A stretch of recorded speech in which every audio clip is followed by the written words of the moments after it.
మీ personal interviews మరియు వ్యాపార ప్రకటనల కొరకు ఈ నెంబర్ని సంప్రదించండి. నమస్తే, నేను మీ గోపి. వెల్కమ్ బ్యాక్ టు మనం టీవీ. ప్రస్తుతం మనం చూసుకోవచ్చు, హైదరాబాద్లో మరొక భారీ కుంభకోణం అయితే బయటికి రావడం జరిగింది. సుమారు 100 కోట్ల రూపాయల విలువైన ఏదైతే డాంకీ స్కామ్ అనే ఒక స్కామ్ అయితే ఈరోజు బయటికి రావడం జరిగింది. అంటే ఒక మిస్టర్ టీ, అదేవిధంగా ఈ కొన్ని ఫ్రాంచైజీస్ ఉంటాయి కదా, అదే సేమ్ అలాగనే ఒక డాంకీ ఫ్రాంచైజీస్ అని ఒక తమిళనాడు చెందిన ఒక కంపెనీ అయితే ఆంధ్ర, అదేవిధంగా తెలంగాణ రాష్ట్రాలకు సంబంధించిన ఏదైతే కొంతమంది రైతుల్ని మోసం చేసి సుమారు 100 కోట్ల రూపాయలు అయితే లూటీ చేయడం జరిగింది. సో దీని గురించి మనతో మాట్లాడడానికి ఎవరైతే ఆ డాంకీ ఫార్మర్స్ ఇప్పుడు వాళ్ళ దగ్గర ఫ్రాంచైజీ తీసుకున్న కొంతమంది వ్యక్తులు అయితే మన దగ్గర ఉన్నారు. సో వాళ్ళతో మనం మాట్లాడే ప్రయత్నం అయితే చేద్దాం. హలో హలో రవి గారు, నమస్తే అండి. నమస్తే అండి.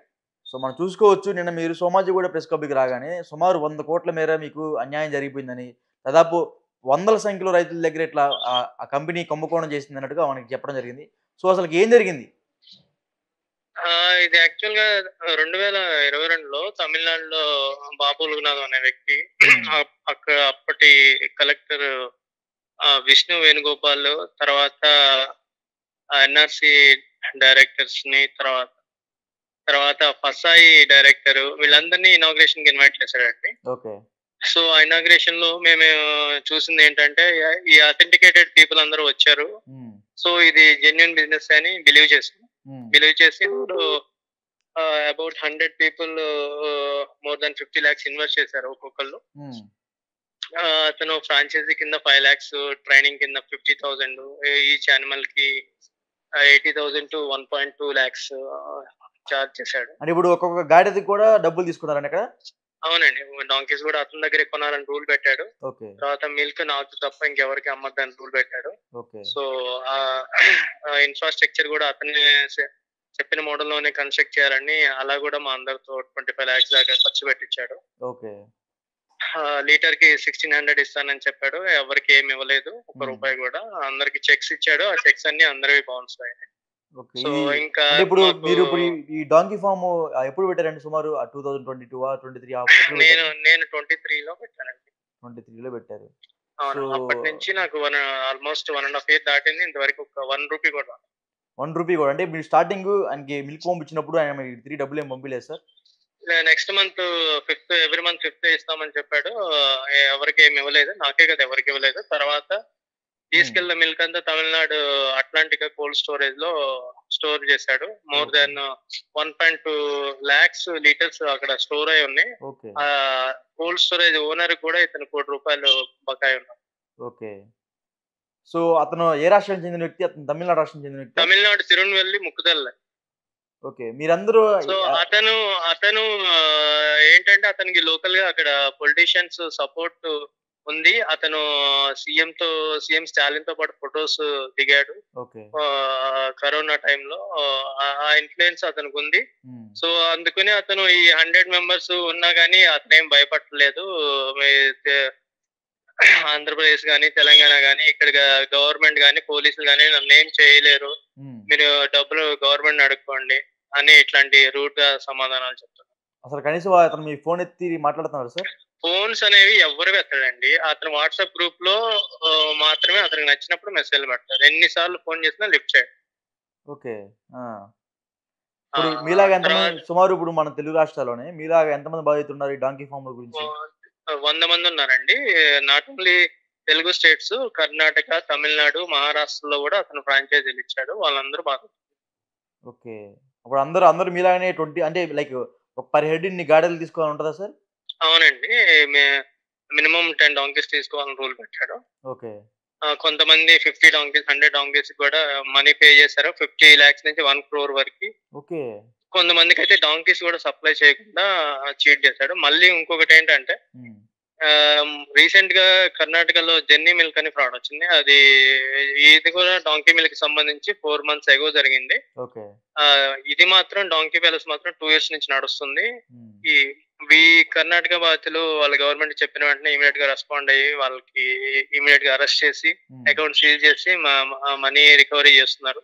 మేము ఆల్రెడీ లోకేష్ గారి చుట్టూ తిరిగాము. తర్వాత హైదరాబాద్ CCS కి వెళ్ళి కంప్లైంట్ ఇచ్చాము. ఇంతవరకు FIR ఫైల్ చేయలేకపోయారు ఎవరు. అంటే భయపడా లేకపోతే ఎట్లా?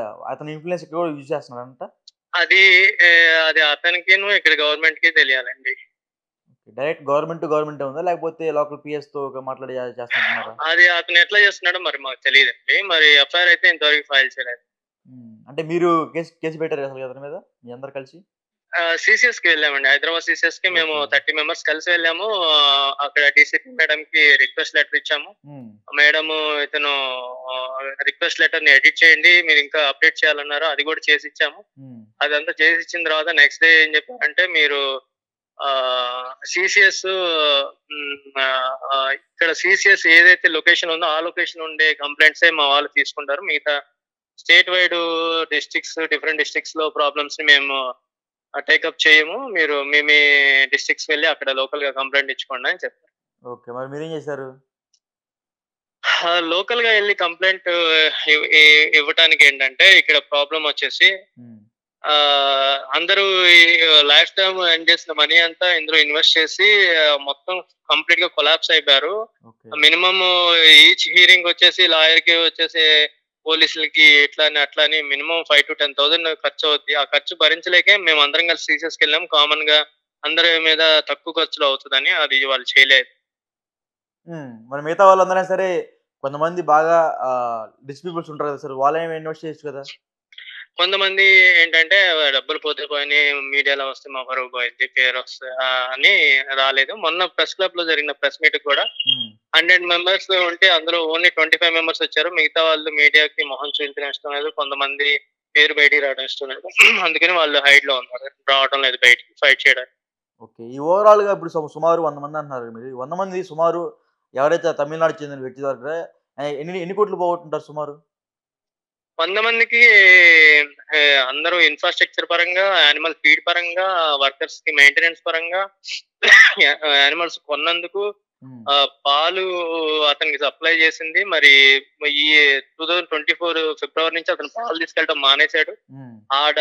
ఆ పాలన్నీ ఫ్రిడ్జ్‌ల్లో అలా సంవత్సరం నుంచి అట్లా స్టాక్ అయిపోయి ఉన్నాయి. వాటన్నిటి కరెంట్ బిల్లులు హ్మ్. ఇవన్నీ కలిపి అందరి మీద 100 కోట్లు దాటాయి. 100 కోట్లు దాటిందా? అవును. ఓకే. ఇంత జరుగుతున్నా సరే మరి అక్కడ లోకల్ గవర్నమెంట్ ఏమి రెస్పాండ్ కావట్లేదా? మేము లోకేష్ గారికి ఒక 50 మెంబర్స్ కలిసి వెళ్ళి అక్టోబర్‌లో కంప్లెయింట్ లెటర్ ఇచ్చామండి హ్మ్. ప్రజా దర్బార్‌లో. హ్మ్. 2 మంత్స్ నుంచి వెయిట్ చేస్తున్నాం. మాకేమైనా హెల్ప్ చేస్తారని. ఇంకా ఎలాంటి రెస్పాన్స్ అయితే రాలేదు. నేను నెక్స్ట్ మేము పవన్ కళ్యాణ్ గారిని కలవాలని అందరం ప్లాన్ చేసుకుంటున్నాం. ఓకే. ఓకే. మీరు తప్పకుండా కలవాలి సార్. మీకు న్యాయం జరుగుతుంది ఖచ్చితంగా. అవును. ఓకే. ఓకే. థాంక్ యూ అండి. Thank you sir. Okay. So, మనం చూసుకున్నాం గదా! సుమారు 100,00,00,000 మేర వీళ్ళ దగ్గరైతే ఆ తమిళనాడుకు చెందిన వ్యక్తి లూటీ చేయడం జరిగింది. వీళ్ళు పంపించిన పాలు కూడా ఒక కోల్డ్ స్టోరేజ్‌లో ఉంచి, ఆ కోల్డ్ స్టోరేజ్ అతను కూడా సుమారు రూ. 1,00,00,000 మేరైతే కరెంట్ బిల్ కట్టాలి. అదేవిధంగా కోల్డ్ స్టోరేజ్‌కి సంబంధించిన రెంట్ కూడా పే చేయకుండా అక్కడ బలాదూరు తిరగటం. అదేవిధంగా లోకల్ ఎవరైతే నాయకులు కావచ్చు, లేకపోతే లోకల్ పిఎస్‌లో కూడా అతనికి బాగా అండదండలు ఉన్నాయన్నట్టుగా వాళ్ళకైతే ఫోటోలు అంటే వాళ్ళకి సంబంధించిన గ్రూప్‌లో అతని ఫోటోలు పెట్టడం జరుగుతుంది. సో, అతనైతే వీళ్ళు ఏం చేయలేని పరిస్థితిలో ఉన్నారు. సో, ప్రభుత్వం దీని మీద ఖచ్చితంగా చర్యలు తీసుకోవాలని మనస్ఫూర్తిగా కోరుకుంటున్నాం.